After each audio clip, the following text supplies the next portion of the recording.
Good afternoon from Washington, D.C. I'm Dan Meuser, and welcome to my weekly update video.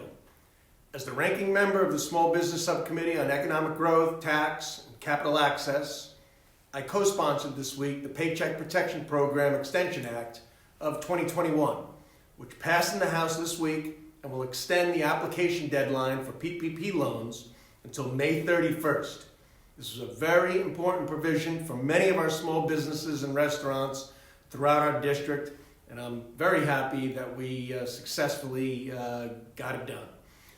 I want to use this forum to provide some facts and truthful information about the bills we are voting on here in Washington these days. I don't believe the vast majority of Americans would agree with many of the provisions included that are not focused on the recovery or on improving the quality of life of our citizens. For example, the recently enacted $1.9 trillion stimulus package is being sold as something that it is not. In many ways, it is like an onion. The more you peel it back, the more you want to cry. This bill will give enormous bailouts to mismanaged states, all states, but primarily mismanaged states, but with strings attached for all states that forbid states from lowering their taxes for the next 3 years. Was the intent of this to protect California and New York from losing businesses to competitive states like Florida, Georgia, Texas, and one day Pennsylvania, which are always working to get more competitive and attract new businesses? In Pennsylvania, we are at an enormous disadvantage with our high tax rate compared to other states. Lowering our taxes is absolutely critical if we want to retain and attract new jobs in manufacturing and tech. But this bill creates obstacles to us doing this or achieving this. In December, Congress allocated $7 billion to our schools in a COVID-19 relief package that I voted for, more than doubling their annual appropriations. Yet in this bill, only 5% of the fundings for schools in the recently passed stimulus bill will be used this year, with no requirements for in-person learning. Yesterday, during an interview on Fox Business, I stressed that only 45% of our public schools are fully virtual, while 90% of our private schools are back in the classroom, or at least attempting a hybrid schedule. This disparity is outrageous. We are grateful to the schools which provide in-person learning, but there are far too many that are not, still at this point. These federally imposed tax policy restrictions will handcuff us in other areas. Perhaps with the $130 billion allocated in Biden's stimulus bill, school districts could lower their property taxes. This bill won't allow it and is an infringement on our rights. This is not what will allow Pennsylvania to be successful, and is not in the interest of Pennsylvanians or the nation. We also have a serious crisis at our southern border. CBP agents are stretched thin. Unfortunately, President Biden has sent out every signal possible to incentivize what has become a tidal wave of illegal immigrants. In his first weeks in office, he halted construction of the nearly complete border wall, attempted a moratorium on deportations, and reimposed the failed catch and release policies of the Obama era.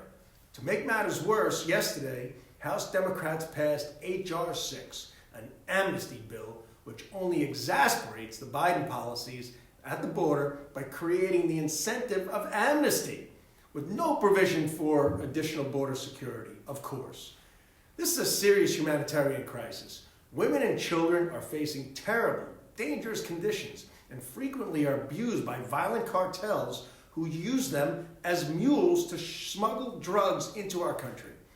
Don't let the spin doctors and the media fool you. We have an emergency at our southern border, which originated with and has been heightened by liberal open border policies. We have disorder at the border created by Biden's executive orders. To add to this upside down policy agenda, Democrats now want to raise our taxes. What we know for sure is that the Tax Cut and Jobs Act, signed in 2017 by President Trump, led to a roaring economy, record low unemployment, and rising wages. In January of 2020, before the pandemic, the American economy was prospering. Even federal revenues were way up. America was on a roll. What is occurring now is a reversal of these policies and new regulations being imposed on many of our businesses, as well as industries like agriculture and construction. In just a few short months, Democrats have opened our border, passed H.R. 8, which restricts Second Amendment rights, and passed H.R. 1, which federalized elections and largely codified every election integrity issue that exists. All the while, they want to raise your taxes to pay for it all and handcuff states like Pennsylvania, who hopefully one day soon will have executive leadership that understands that competitive taxes will make the Commonwealth a leader among states and nations. For anyone out there on the political sidelines, I hope you recognize these truths and appreciate that the conservative movement represents opportunity, law and order, constitutional freedoms, and equality for all to realize the American dream. These principles have made America great. And here in Washington and everywhere, I will fight to protect them every day that I serve. So thanks everyone. Until I see you in the district, everybody do keep the faith, keep the pressure on members both in the House and the Senate, primarily Democrats, to do what is in the best interest of the vast majority, if not all, Pennsylvanians and Americans. So God bless. Thanks everyone. Take